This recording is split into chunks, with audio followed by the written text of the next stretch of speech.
자, 안녕하세요. PS 티칭입니다.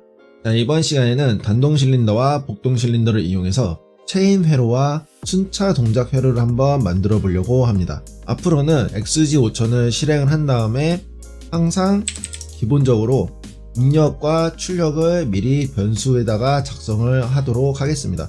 자, 이 변수 설명 같은 경우에는 엑셀과 동일한 성능을 가지고 있기 때문에 단순히 엑셀에 작성했던 자료들을 복사, 붙여넣기, 복사, 붙여넣기 하시면은 간단하게 작성할 수가 있습니다.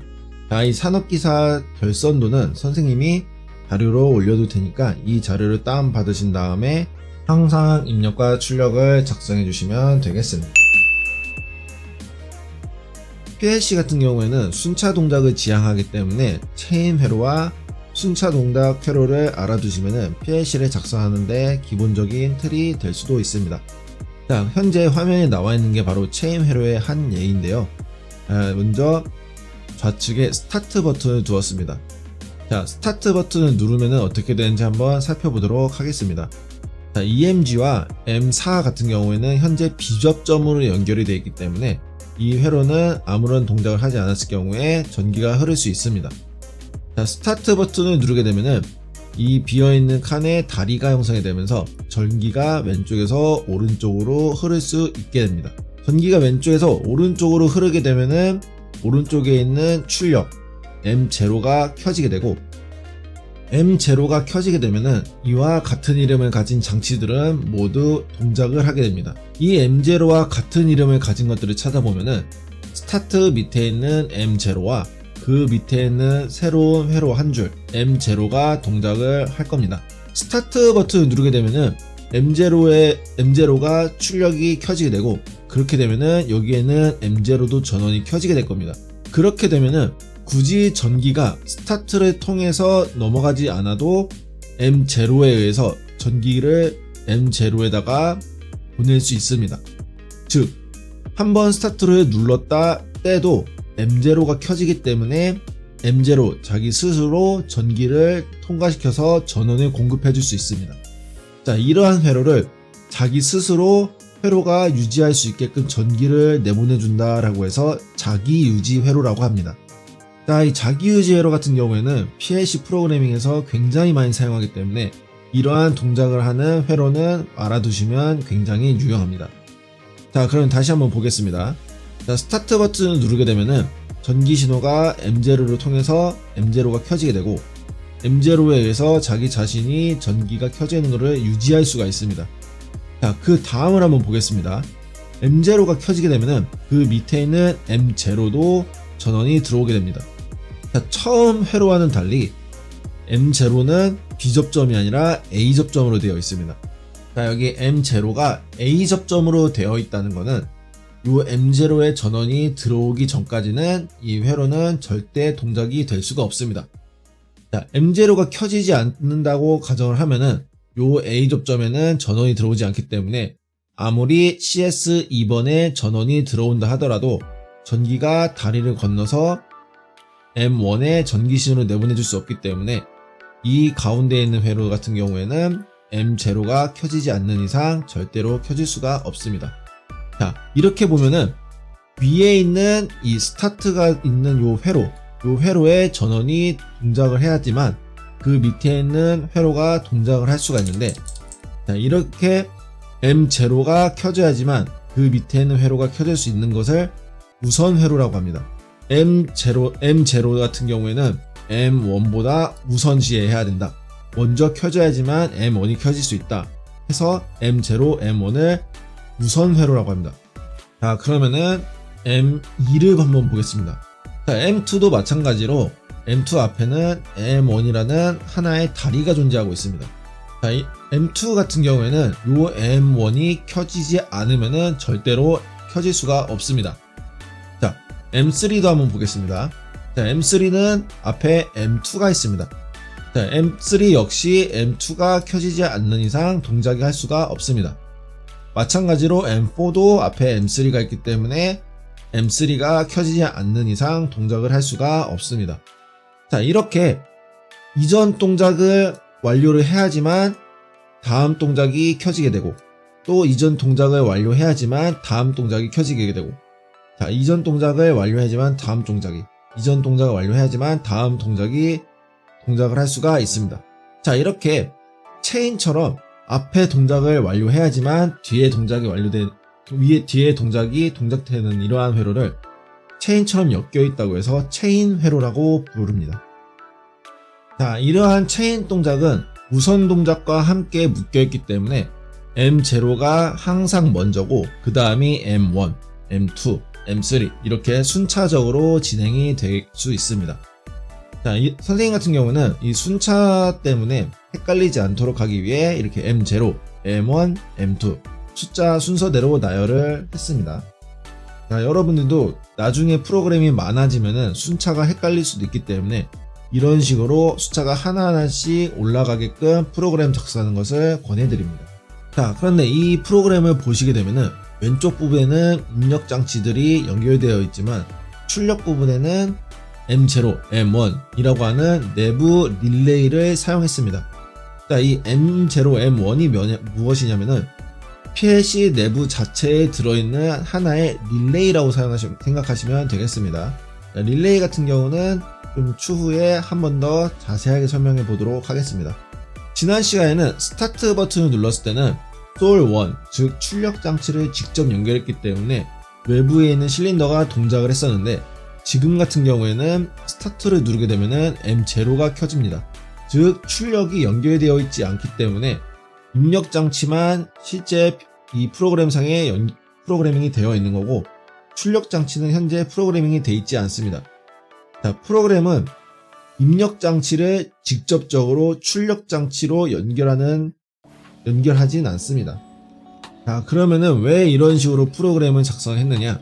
자, 지금은 프로그램의 양이 적기 때문에 내가 출력 코일에 중복이 됐는지 안 됐는지 알 수가 있지만 프로그램이 100줄, 200줄 이상 늘어나게 되면은 내가 어디서 어떤 코일을 썼는지, 어떠한 출력을 사용했는지 헷갈리게 됩니다.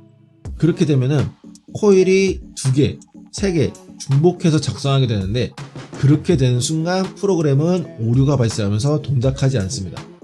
그러한 문제를 방지하기 위해서 출력 같은 경우에는 항상 PLC 프로그램 맨 처음에 이 입력 제어 회로 밑부분에 작성을 해줄 겁니다.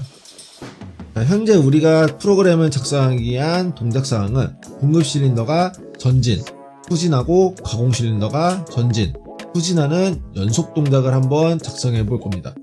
공급 실린더를 전진 후진시키고 가공 실린더를 전진 후진시키기 위해서는 출력 코일 솔 1, 2, 3이 필요하게 되는데 자, 이 출력 코일 솔 1, 2, 3을 직접 여기에다가 작성을 하는 것이 아니라 이 제어 회로, 자, 이러한 제어하는 부분을 제어 회로라고 부릅니다. 자, 이 제어 회로 밑부분 빈 공간에다가 출력을 따로 작성해 줄 겁니다. 자, 어떤 식으로 작성을 해주냐면은 솔 1번을 제어 회로 밑부분에다가 하나, 이런 식으로 제어 회로 밑부분에다가 출력을 따로 작성을 해줍니다. 자, 이렇게 작성을 하게 되면은 제어 회로 부분과 PLC 출력 부분이 나눠지게 됩니다. 자, 근데 어디 부분이 입력 제어 회로 부분이고 어디 부분이 출력 제어 부분인지 헷갈리기 때문에 요 입력 회로와 출력 회로 사이에다가 레이블, 즉 설명문을 하나 작성을 해줄 겁니다. 자, 여기 출력을 맨 처음 부분에다가 우측 버튼을 누르고 설명문 레이블 입력 컨트롤 2를 누르시게 되면은 설명문을 작성할 수가 있습니다. 자, 확인 버튼을 누르시고 여기 설명문에다가 출력 부분이라고 작성하신 다음에 확인을 누르시게 되면은 여기 PLC 출력 부분부터는 설명문 출력 부분이라고 표시가 됩니다. 이런 식으로 PLC를 입력 부분과 출력 부분으로 구분해서 작성할 수가 있습니다. 자, 현재 우리가 작성할 동작사항은 우측 하단에 보시면은 스타트 버튼을 누르면은 공급 실린더가 전진하고 그 다음에 공급 실린더가 후진하고 그 다음에 가공 실린더가 전진, 가공 실린더 후진한 다음 모든 동작이 초기화가 되는 동작을 작성을 해볼 겁니다. 자, 먼저 스타트 버튼을 누르게 되면은 공급 실린더가 전진을 해야 됩니다. 자, 여기 프로그램상에서 스타트 버튼을 누르게 되면은 M0가 켜집니다. 즉 가공 실린더 전진은 M0가 담당을 하는 겁니다. 자, 공급 실린더 전진을 하기 위해서는 솔1이 켜져야 됩니다.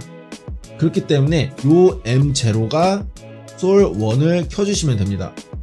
자, M0가 켜지게 되면은 동일한 이름을 가진 장치들은 동작을 한다고 했습니다. 그렇기 때문에 M0가 켜지게 되면은 솔1에 전기가 흐를 수 있는 M0 A 접점을 동일하게 아래쪽에다가 만들어 주시면 되겠습니다.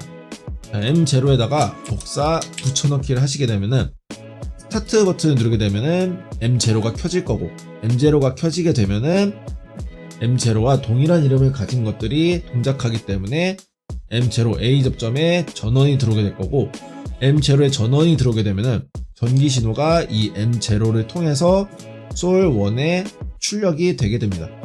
자, 솔1에 출력이 되면은 공급 전진 밸브가 켜지기 때문에 공급 실린더는 전진을 할 겁니다. 자, 공급 실린더가 전진을 하면은 그 다음 동작은 공급 실린더를 후진시키는 동작입니다. 그런데 공급 실린더 전진을 했는지 어떻게 알 수 있느냐? 자, 지난 시간에 배웠던 공급 전진 센서, 공급 실린더 전진 센서를 통해서 실린더가 전진했는지 하지 않았는지 알 수가 있습니다. 자, 현재 그림을 보시게 되면은 이 그림이 바로 공급 실린더입니다.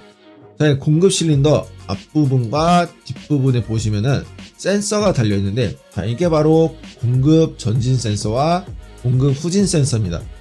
자, 실린더 내부에 자석이 들어있기 때문에 이 자석의 위치를 감지하는 홀 센서라고 생각하시면 됩니다. 자, 실린더가 현재 뒤에 있기 때문에 자석의 위치는 현재 뒷부분에 있을 겁니다. 자, 이 자석이 뒷부분에 있기 때문에 이 센서 같은 경우에는 여기 이 실린더 뒷부분에 있는 센서가 켜지게 될 상태입니다. 즉 실린더가 후진해 있는 상태에서는 공급 후진 센서, 즉 CS1이 켜지게 될 겁니다.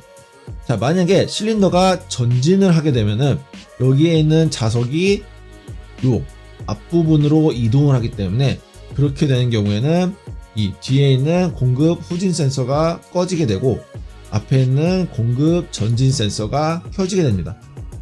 자, 이렇게 실린더의 전진과 후진을 확인할 수 있는 센서가 모든 실린더에 달려있기 때문에 이 센서를 이용해서 실린더가 전진했는지 후진했는지를 확인할 수가 있습니다. 자, 다시 프로그램을 돌아와서 한번 보도록 하겠습니다. 자, 스타트 버튼을 누르게 되면은 실린더가 전진을 합니다. 자, M0에 의해서 실린더가 전진을 하기 위해서는 솔1에 M0를 연결해 주었습니다. 이 상태면은 실린더가 전진을 할 겁니다. 자, 실린더가 전진을 하게 되면은 어떠한 센서가 켜지냐면은 공급 전진 센서, 즉 CS2번이 켜지게 될 겁니다.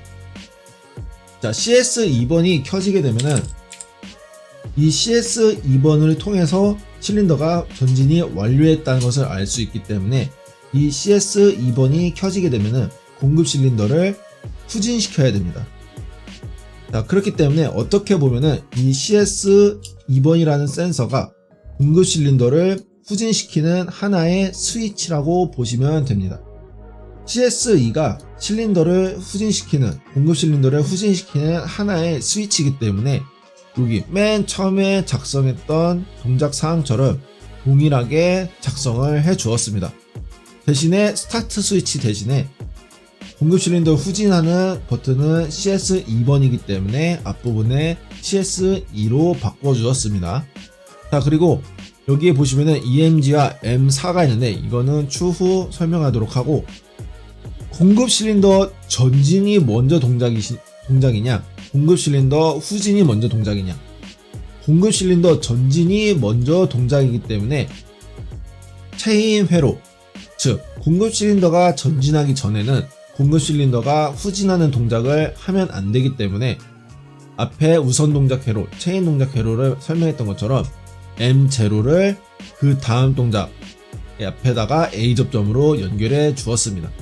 자, 이렇게 되면은 아무리 CS2번 센서가 5동작을 해서 전원이 들어오게 되더라도 앞에 있는 공급 실린더 전진이 동작하지 않는 이상 이 밑에 있는 동작 회로는 동작을 하지가 않을 겁니다.